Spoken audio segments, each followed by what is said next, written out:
noches, gracias por acompañarnos en este programa que es Diversos, un programa creado desde la comunidad LGBTQ y más hacia la sociedad en general, para hablar acerca de un tema muy interesante, un tema que no podemos olvidar, una fecha importantísima para todos nosotros y para usted también. Es el 1 de diciembre, es el Día Mundial de la Lucha contra el SIDA.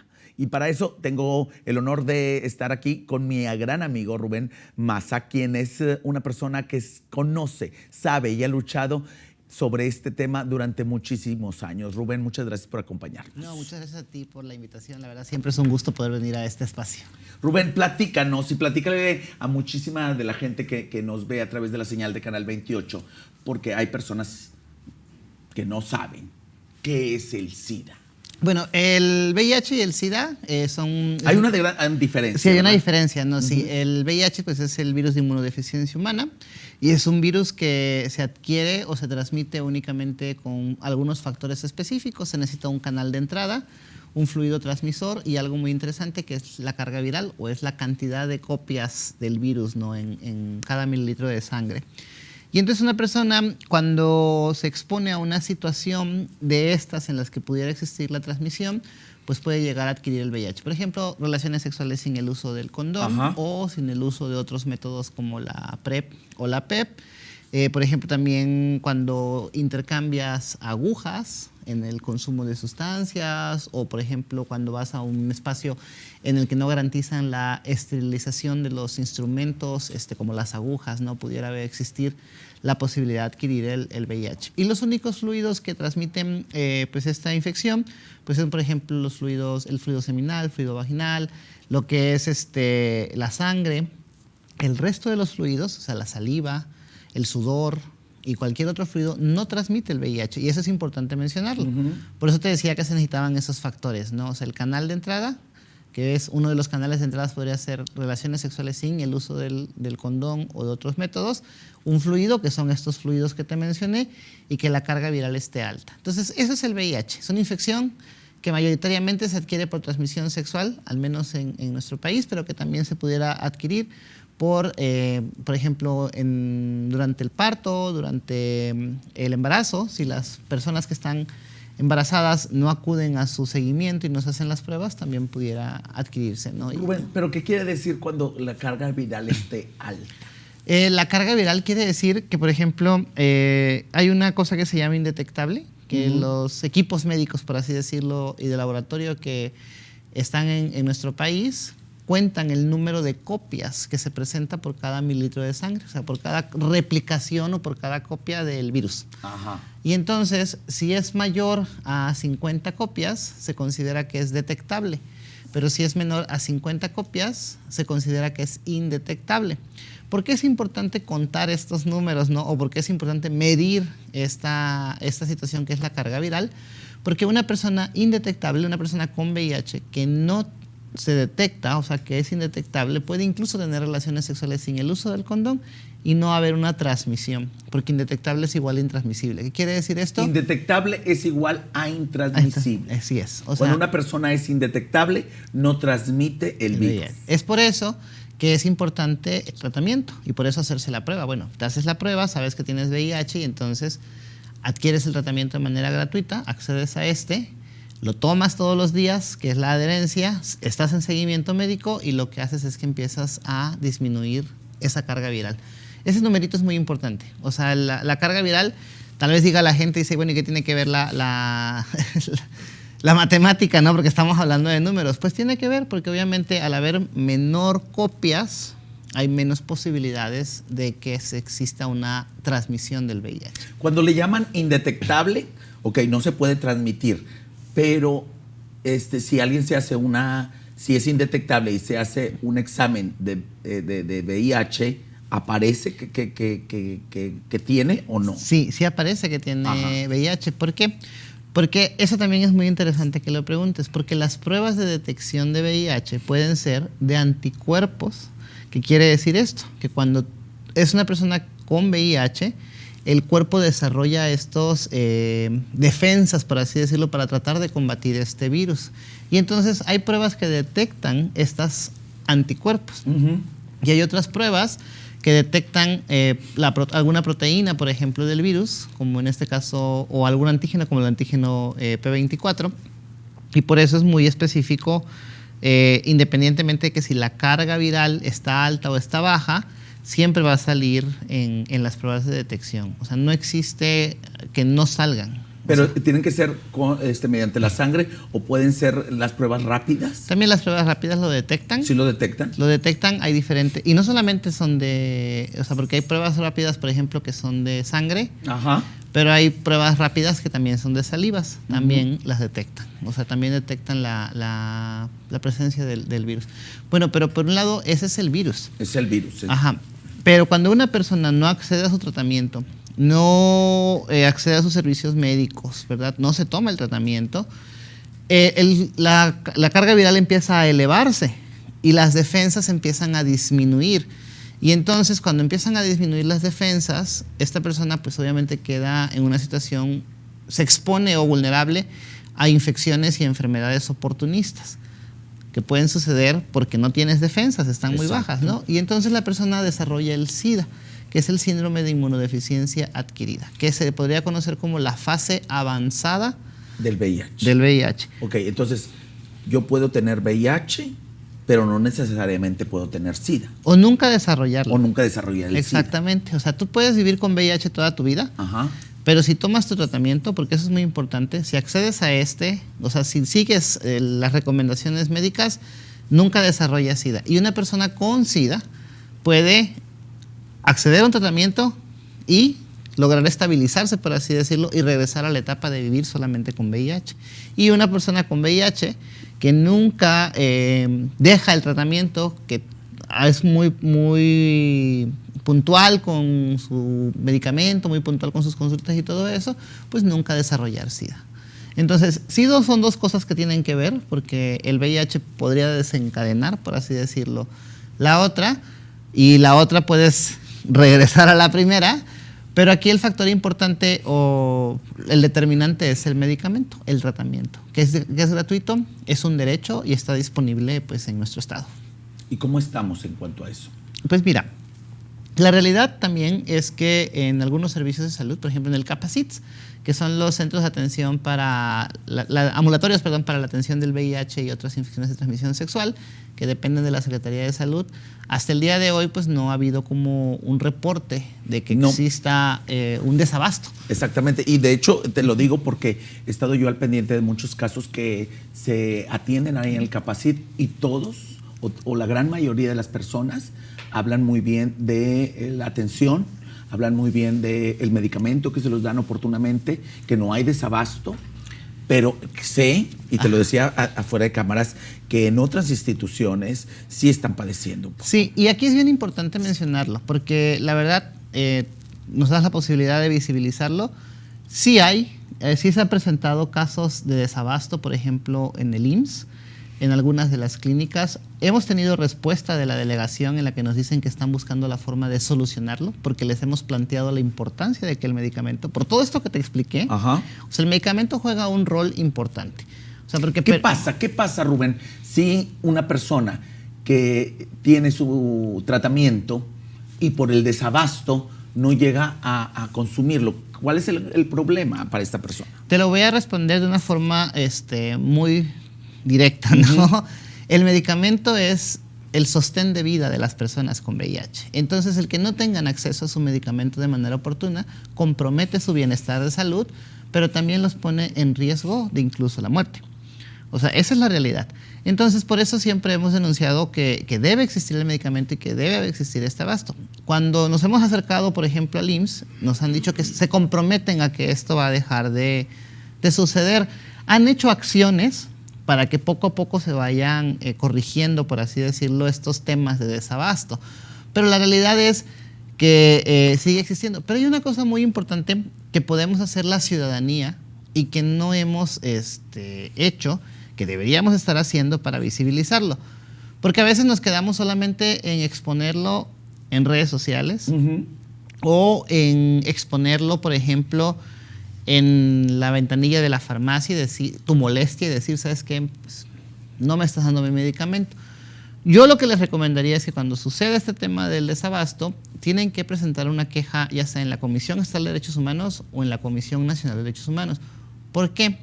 Porque ambas comisiones tienen mecanismos que hacen que se promueva de manera inmediata el surtimiento de las recetas. O sea, tienen todo un aparato es muy interesante, administrativo, muy importante que la gente lo conozca. Que pueden hacer que las personas tengan su medicamento, o sea, porque tienen el contacto directo, por ejemplo, de llamarle a la delegación y decirle, está pasando esta circunstancia y como estoy interviniendo, necesito que soluciones esto de manera inmediata, ¿no? Vuélveme a repetir cuáles son las instancias a las que debemos de recurrir en caso de tener un desabasto de medicamento en algún organismo público. En la Comisión Estatal de Derechos Humanos de Nuevo León o en la Comisión Nacional de Derechos Humanos. Es la Comisión Estatal, la CEDH. Ajá. O la CNDH. La CEDH y la CDNH. Ajá, sí, okay. Sí, exactamente. Entonces, existen estos mecanismos porque es un derecho, porque está garantizado en la Constitución, ¿verdad? Y entonces, como es un derecho, pues debe hacerse valer como debe ser. Pero muchas veces estos mecanismos de queja y denuncia ciudadana no los utilizan, no son utilizados. Y entonces pasan dos cosas. Una, pues hay una total invisibilidad, porque las autoridades pueden decir que todo está bien, cuando la realidad puede ser otra, pero como no se está documentando, pues cómo les decimos que no. Y dos, pues las personas entran en esta situación complicada en la que no tienen su medicamento porque desconocen que existen estos mecanismos en los que se puede acelerar la entrega del medicamento cuando hay desabasto por intervención de las comisiones de derechos humanos.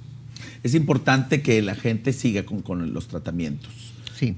Que estén pues con ese medicamento que dices, eso me trastornó un poquito el que me dijeras tú, pues es parte de la vida. Sí, es un sostén de vida. Esa palabra, sostén de vida. Sí, porque al final de cuentas el VIH pues es una infección que no tiene cura hasta en la actualidad. Es una infección crónico-degenerativa, o sea que si no se atiende adecuadamente y avanza, por ejemplo, y no tiene su tratamiento, pues va generando pues afectaciones al sistema inmunológico y con todas las consecuencias. Entonces, el medicamento es parte importante. El medicamento es el sostén de vida y el medicamento pues es necesario. Importantísimo todo esto. Rubén, vamos a ir a una pausa y ahorita regresamos para seguir platicando acerca de este 1 de diciembre, el Día Mundial de la Lucha contra el SIDA. Quédate con nosotros aquí en Diversos a través de la señal de Canal 28.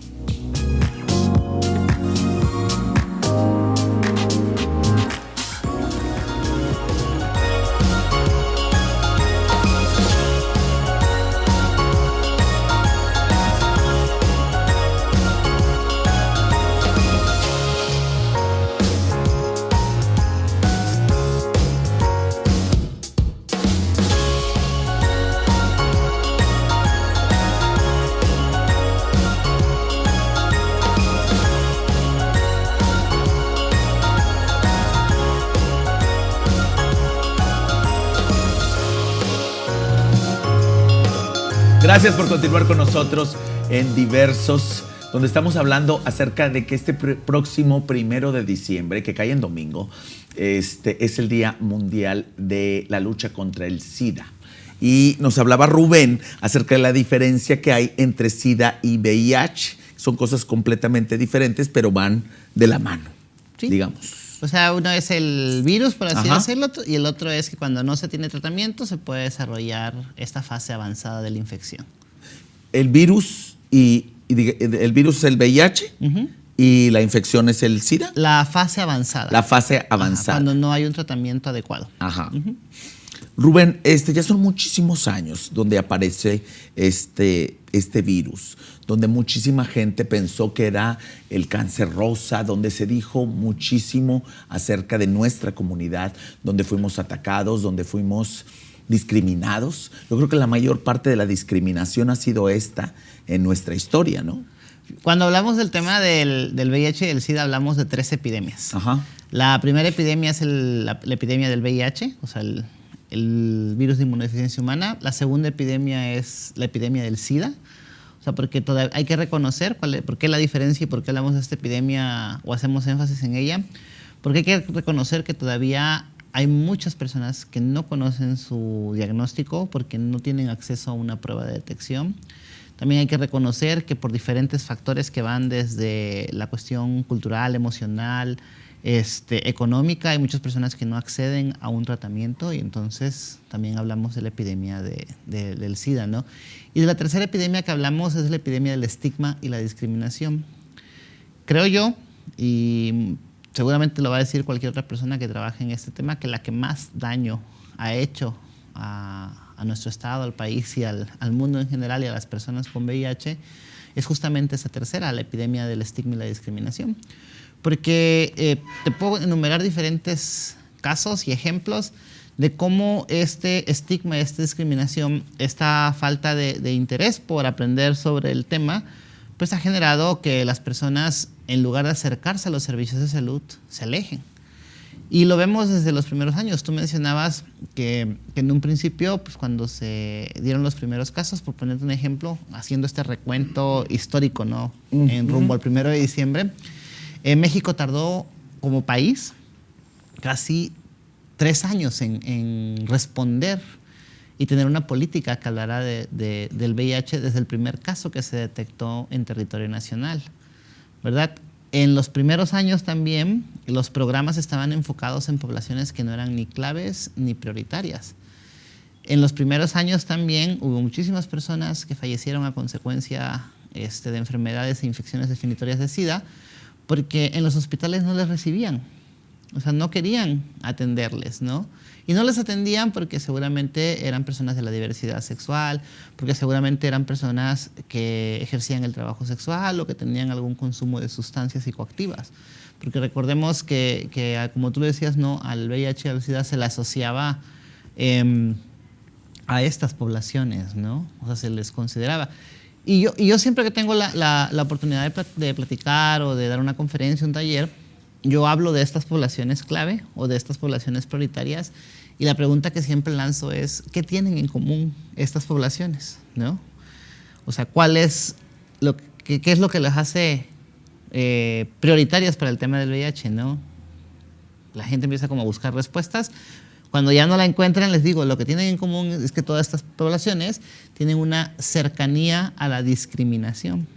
¿Por qué? Porque los hombres que tienen sexo con otros hombres se les discrimina por sus prácticas sexuales.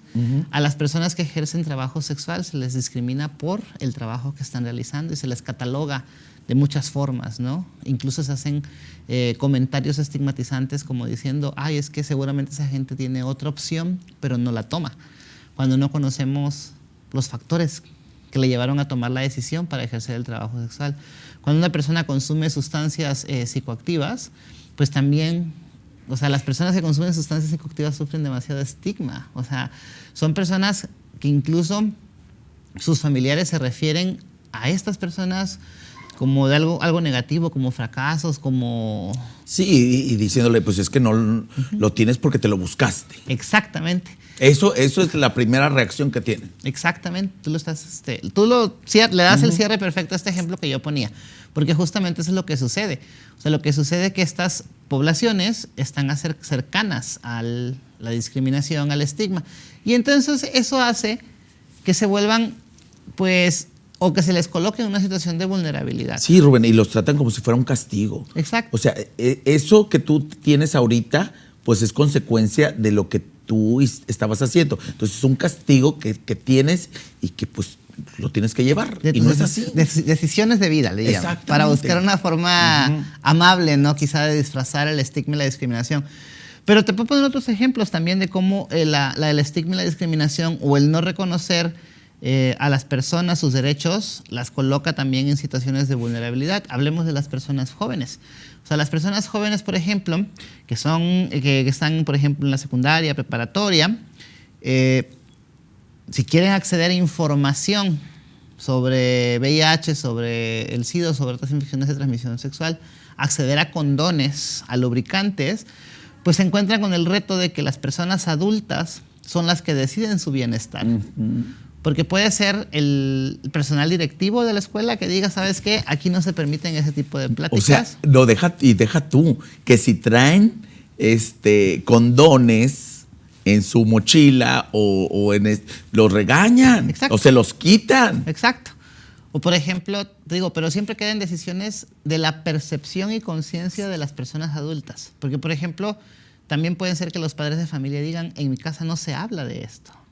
No, y todavía estamos así. O sea, la palabra condón a veces quieren que no se puede decir, o no se puede decir a cierta hora, o no se puede decir en ciertos lugares. Es como si dijéramos, no sé, no podemos hablar de una vacuna. Ajá. Sí, al final de cuentas el condón pues es una forma de prevenir el VIH, las infecciones de transmisión sexual y los embarazos no planificados. Exacto. ¿No? Y debería estar naturalizado el tema, principalmente en las etapas de la adolescencia y la juventud. O sea, porque pasa algo bien curioso. O sea, la estadística dice que hasta más del 50% de las personas jóvenes llegan a su primera relación sexual sin conocer sobre algún método anticonceptivo o de prevención de infecciones de transmisión sexual. Entonces que llegan, o sea, que hacen su relación sexual, sostienen su relación sexual, pero no tienen información. Ahora, ¿para qué disfrazar las cosas, Rubén? Si todos sabemos y todos pasamos por esa etapa y conocemos que ese es el despertar sexual de todos nosotros.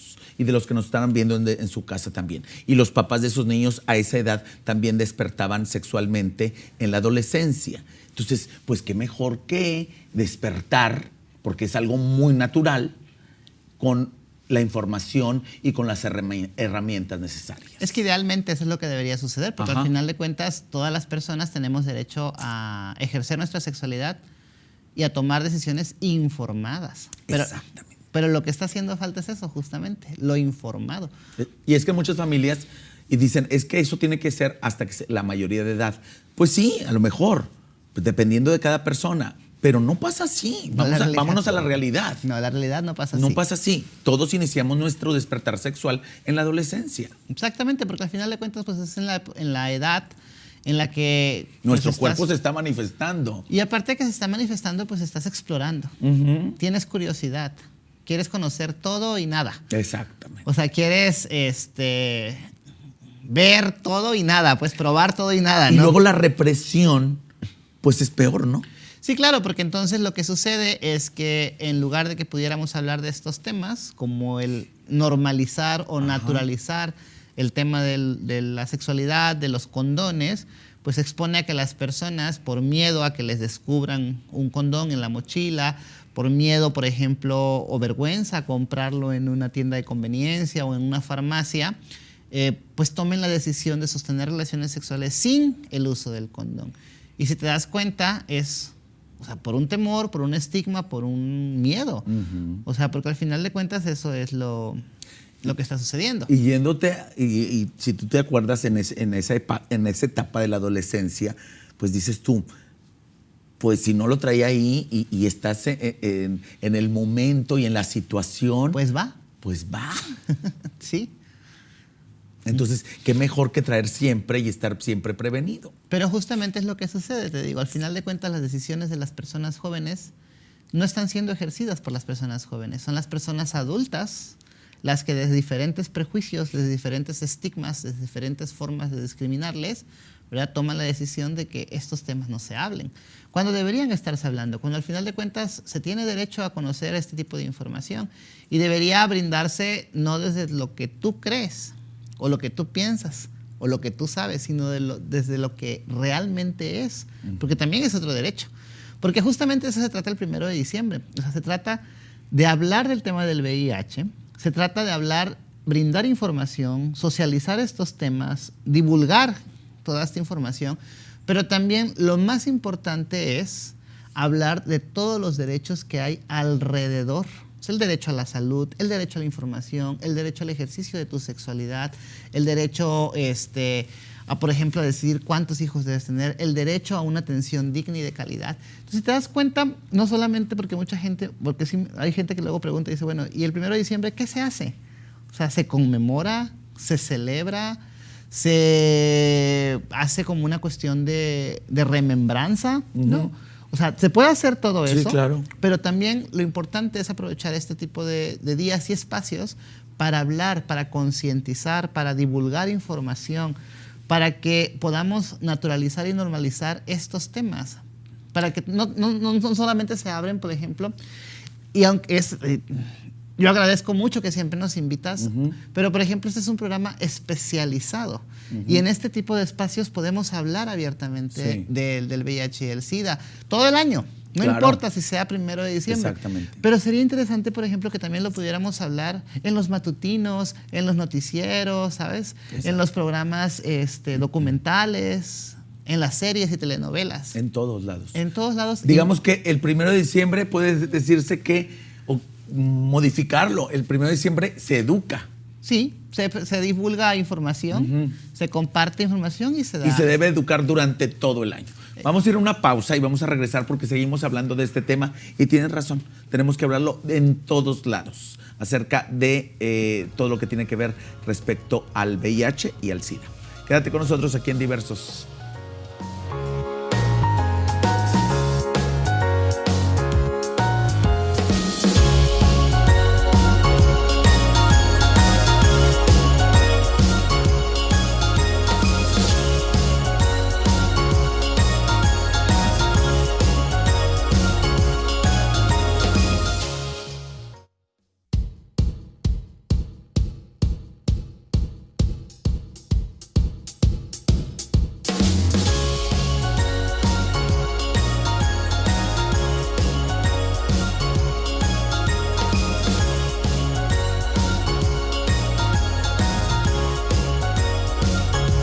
No, pero ahí se sienten como reyes. Muchísimas gracias por continuar con nosotros. Estamos hablando acerca del 1 de diciembre, donde hablábamos Rubén y un servidor de cómo debemos de modificar las cosas, porque mucha gente hablaba acerca de celebrarlo, de conmemorarlo. Es el 1 de diciembre, es el día donde necesitamos educarnos y educar a las demás personas sobre el VIH y sobre el SIDA. Y que conocer perfectamente, porque hablamos mucho de eso, nos han discriminado mucho sobre este tema. Hemos, en lo personal, tanto tú como yo hemos perdido a muchos amigos en la batalla y durante tanto tiempo. Entonces creo que esto ya no debe de suceder, ya no debemos de perder a uno más. No debería estar sucediendo. Pero está sucediendo. Está sucediendo todavía. Y mucho de esto tiene que ver con la cuestión de la información que no está llegando como debería llegar. O sea, creo que es importante que, yo lo decía en el bloque anterior, ¿no? O sea, este tema debería hablarse en todos lados y todo el año. O sea, y todo el año, ¿no? Porque al final de cuentas, pues es una infección que no descansa, pues. O sea, no es que diga solamente en la temporada del Día Mundial es cuando va a suceder, no. Y creo que eso es lo que está haciendo falta. O sea, lo que está haciendo falta es difundir más la información, que más personas puedan tenerlo y que sobre todo que sea accesible. O sea, que sea accesible porque luego me pasa a mí incluso también. O sea, y creo que contigo me gusta mucho venir porque tú desmenuzas, ¿no? Las palabras y las frases. Pero luego también nos encontramos con información que es muy técnica. Exactamente. Y luego la gente no entiende. Sí, y que la gente no está entendiendo qué es lo que está sucediendo. Y ahorita hay tantas formas, o sea, las redes sociales nos han permitido también muchas formas de comunicar diversos mensajes y creo que hay que llegarle a las personas más jóvenes principalmente, porque justamente las edades en las que hay eso es muy importante lo que vas a decir. Sí. ¿Cuáles son las edades donde está habiendo más prevalencia? Prevalencia, exactamente. Serían los más, incidencia sería entre los 15 y los 29 años, que son las personas jóvenes. O sea, la mayoría de los casos son en personas jóvenes. Exactamente. Y es lo que te decía hace rato. Pero aún así nos resistimos a hablarles de sexualidad, a hablarles de información. ¿Qué diferencia sería, Rubén? Porque ahorita en muchas generaciones lo vemos, de que se sientan con su papá y con su mamá y le dicen, mamá, papá, soy gay. Y en lugar de que la señora y el papá se asusten y se persinen y se den golpes, ¿y qué hice yo para merecer esto? ¿En qué me equivoqué? Dejemos eso a un lado. Mejor siéntense con el niño o con la niña que les está informando esto, o con el joven, y díganles, ok, así eres, te acepto, te quiero, no, porque no es aceptar, es nada más querer a la persona, pero está esto, está el VIH, está el SIDA, y aquí vamos a platicar mejor de este tema. ¿Se podrá hacer eso? Pues idealmente es lo que debería estar sucediendo. Pero mira, el tema de la sexualidad es algo que no se habla mucho al interior de nuestros hogares, tampoco se habla en las escuelas y tampoco se habla mucho en diferentes ¿Pero espacios. por qué, Rubén? Porque si es una necesidad, o sea, es algo que tiene el cuerpo, es como ir al baño. Ajá. Y aparte, pues hay muchos estigmas y mucha información negativa alrededor de la sexualidad. Yo nada más te pongo este ejemplo, ¿no? Imagínate, o sea, si a un chico, Ajá. si hablamos cuestiones de género, hablamos cuestiones o sea, como poner este ejemplo, ¿no? Si a un hombre, un muchacho, a un adolescente, a un joven, varón, Ajá. que ha sido criado como hombre en su casa, es heterosexual, le cuesta recibir información en su casa y hablar sobre sexualidad. Ahora imagínate a un chico o a una chica o a un chique de la diversidad sexual. Porque si lo otro, que es lo más común, por así decirlo, no se habla, o sea, cuando tiene que ver con las prácticas sexuales o con las diferentes formas de relacionarse emocional, afectiva, intelectual, sexual, de las personas de la diversidad sexual, entonces... Pero por eso también existen embarazos prematuros, o embarazos no prematuros, sino embarazos no deseados por esta situación, porque no se platica. O sea, porque no se habla de la sexualidad. No se habla, por ejemplo, para la población en general, no se habla para la población de la diversidad sexual. O sea, si para esta población, que se supone que es lo más general, es complicado, para la diversidad sexual es mucho más complicado, porque como los padres de familia le dicen a sus hijos, oye, es que existen relaciones sexuales de este tipo y este tipo de prácticas, ¿no? Y pueden hablar como de una gran variedad de situaciones, ¿no? Entonces, y no se habla porque nos han enseñado de que todo lo que tiene que ver con la sexualidad es malo. Pero luego, ¿qué pasa ahí, Rubén? No se habla en la casa. No se habla en las escuelas. No se habla en las escuelas. Y luego te vas a la información que está en el internet, digamos, a la pornografía. Entonces, aprenden cosas que no existen en la realidad, que no son ciertas. O que están... Que no se acercan a lo que pudiera. Exactamente. O sea, que no va a llegar a cumplir sus expectativas. Exactamente. Y entonces ahí hablamos de que, por ejemplo, también si tú tienes expectativas que no son reales, exacto, pues pueden haber otros sentimientos y emociones como frustración, como... Sí, muchísimas cosas. O sea, tristeza, ¿no? Porque digas, o sea, ¿por qué lo que yo estoy viendo en material pornográfico es una cosa y en la vida real es otra? ¿No? Porque claro, porque como, o sea, y tú como, aparte, como te dedicas mucho al tema de los medios y como productor, sabes que eso se produce. Exactamente. O sea, hay espacios, hay descansos, claro, se mide el tiro de la cámara, claro. O sea, todo ese tipo de cosas, ¿no? Y en la vida real muchas veces no te toca hacer nada de eso. Y muchas veces lo que sucede en la vida real, pues son cosas de que te agarra o estrés, o saliendo de una fiesta, o no tienes, por ejemplo, un lugar seguro en la casa, o no tienes, por ejemplo, la capacidad económica para pagar un espacio en un hotel, y entonces es donde estás y cómo estás, ¿no?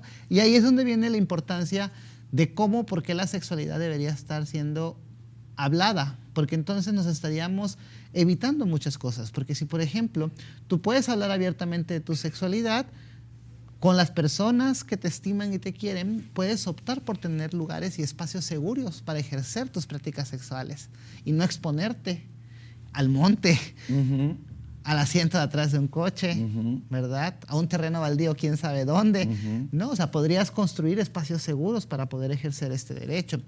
También, o sea, si estuviéramos hablando de sexualidad, pudieras tener acceso a información y pudieras entonces tener tus prácticas sexuales con condones, con lubricantes, con información, con accesibilidad a pruebas de detección, con la posibilidad de hablar abiertamente, e incluso podríamos hablar abiertamente de cosas que nos permitirían estar previniendo también la violencia sexual, porque la persona, si tiene la información adecuada, podría estar identificando cuando lo que le está sucediendo es una violencia. Entonces, si te das cuenta, ve todo, o sea, y no solamente el tema del VIH, ve todo lo que hay alrededor de esos estigmas que hay en el tema de la sexualidad. O sea, sí, porque y me pongo a pensar de eso que hablas acerca de la violencia y cómo hemos llegado hablando acerca del VIH y del SIDA a este tema, pero tiene mucho que ver. claro. O sea, lo es todo. De la información que debe tener las personas y de la confianza de decirle a tus padres, oye, soy homosexual, pero platícame cómo está la onda, o sea, ¿de qué se trata todo esto? ¿Qué tiene que ver mi sexualidad con mi salud?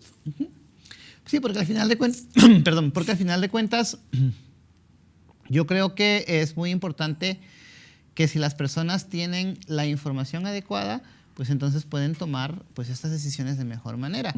Y no solamente hablar de la salud sexual. Cuando hablamos de llegar a este tipo de información, se habla de un bienestar en general. O sea, porque ahora también se habla, por ejemplo, de que hay una combinación entre la salud sexual, la emocional y la mental. Entonces, tenemos que tener como esta... Salud sexual, emocional, o sea, lo emocional, que sientes y todo lo mental, ¿no? mental. Cómo lo piensas, cómo lo vives, ¿no?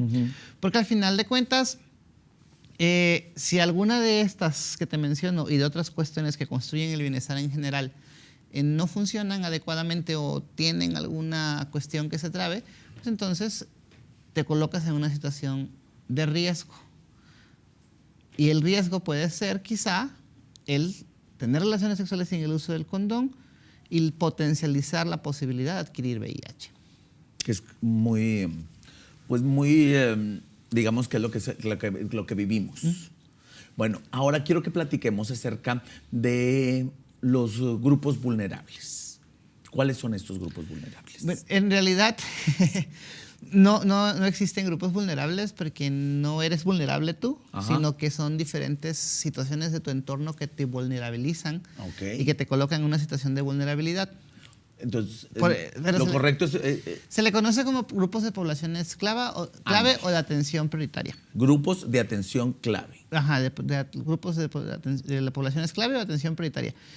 A estos grupos son en México, porque hay que clarificarlo, ¿no? Porque a diferencia de otros países, en nuestro país la epidemia del VIH es una epidemia focalizada. ¿Qué quiere decir con que está focalizada? En que las mayores poblaciones que tienen una prevalencia y una incidencia más alta, ¿verdad?, son grupos determinados. Los hombres que tienen sexo con otros hombres, las personas que ejercen el trabajo sexual, las personas trans, especialmente las mujeres trans, las personas privadas de su libertad, las personas en situación de movilidad o migración, también se conocen como poblaciones clave. Y estas poblaciones, las personas usuarias de sustancias psicoactivas, usuarias de drogas, ¿no? O sea, vamos a ir a una pausa y vamos a regresar para hablar acerca de las poblaciones clave. Sí. Es como se debe de decir correctamente. Así es. Porque ahorita cometí yo un error al decir vulnerable. Pero nadie es vulnerable. Nadie es vulnerable. Exactamente. Muchas gracias, Rubén. Y vamos a ir a una pausa y regresamos. Estamos hablando acerca de este 1 de diciembre, que es el Día Mundial del SIDA. Aquí en Diversos, a través de Canal 28.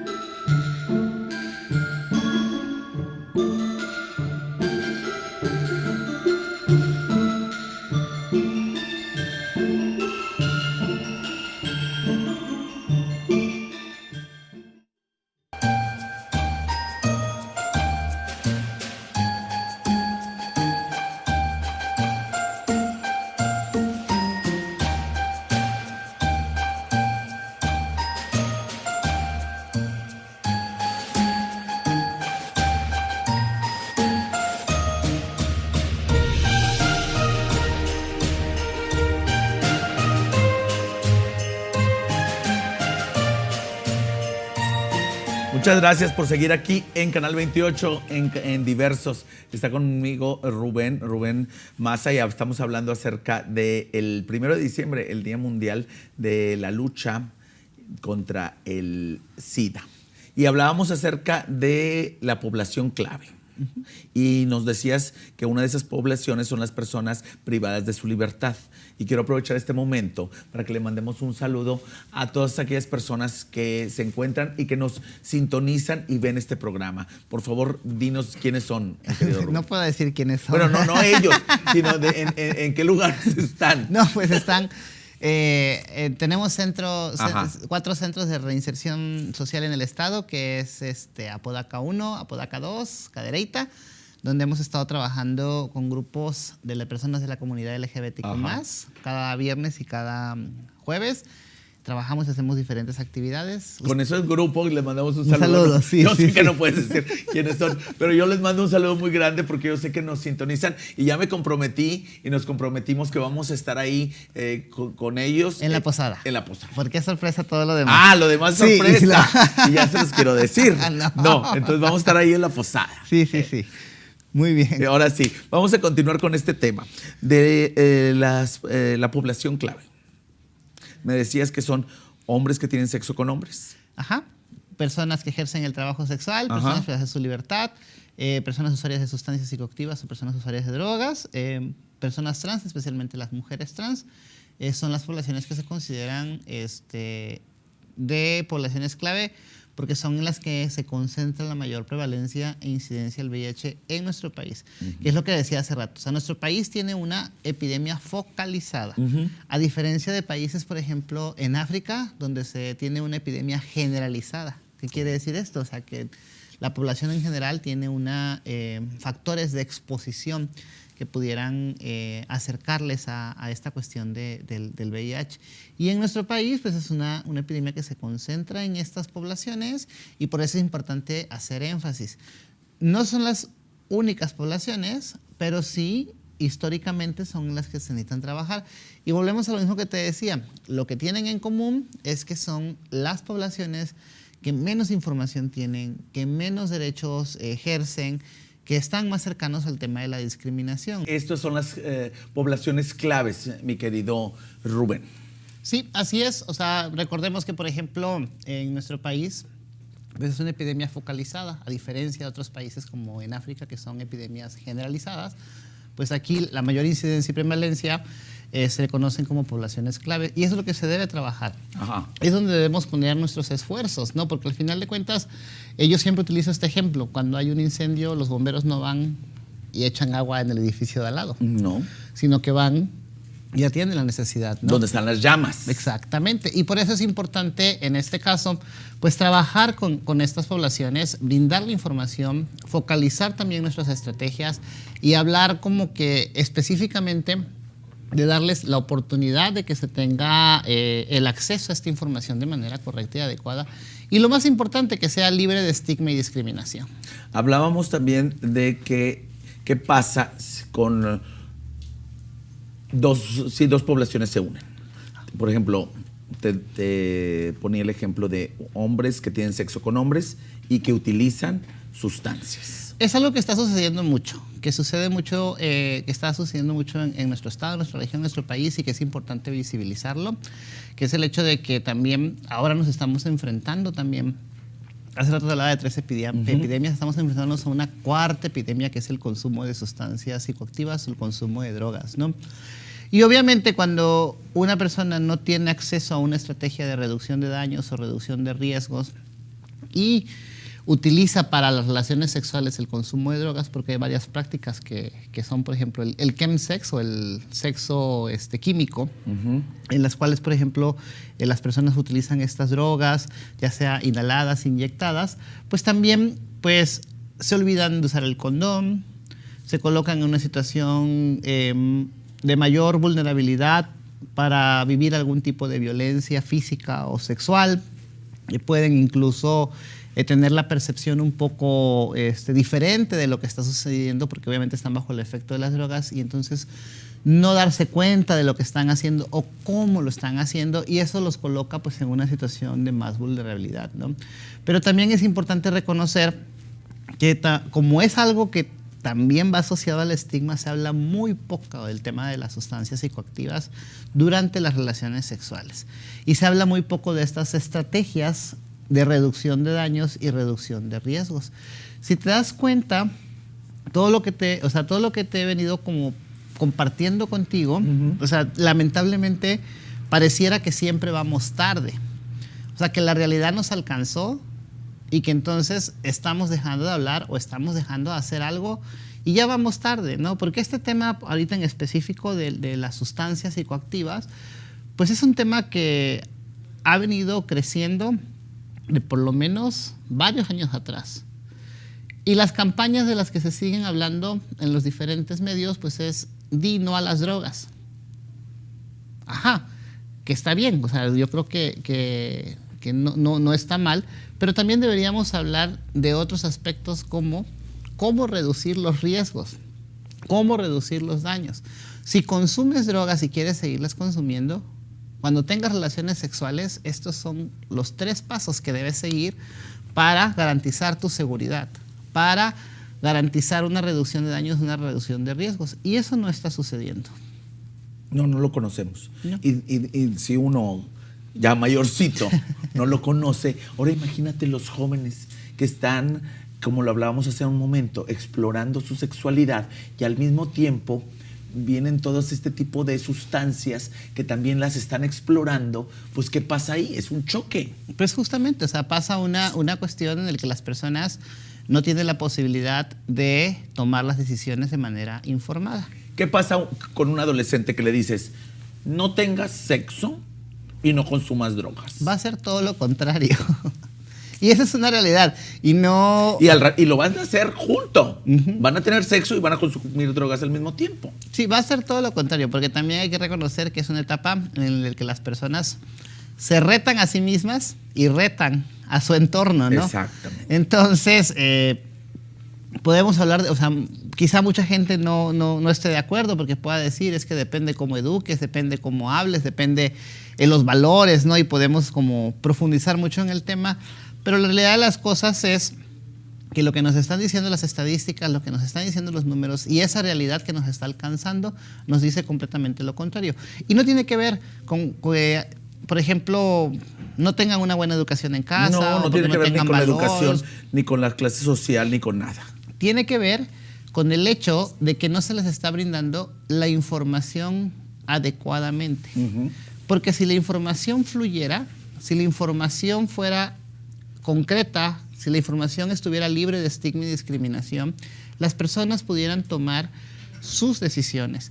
Porque insisto, y eso lo voy a seguir insistiendo, ¿no? Porque seguimos viendo a las adolescencias, a las infancias, incluso a las personas adultas, seguimos viendo como que no pueden tomar decisiones, seguimos considerando que la gente no puede decir que sí y que no, ¿no? Pero tampoco le estamos dando las herramientas para que tome estas decisiones. Fíjate, no pueden eso, pero sí pueden tener hijos, porque lo pueden, o sea, biológicamente se puede. Pueden enfermarse, pueden tener SIDA, pueden tener VIH. Entonces, esas cosas sí se pueden hacer. O sea, sí les puede pasar.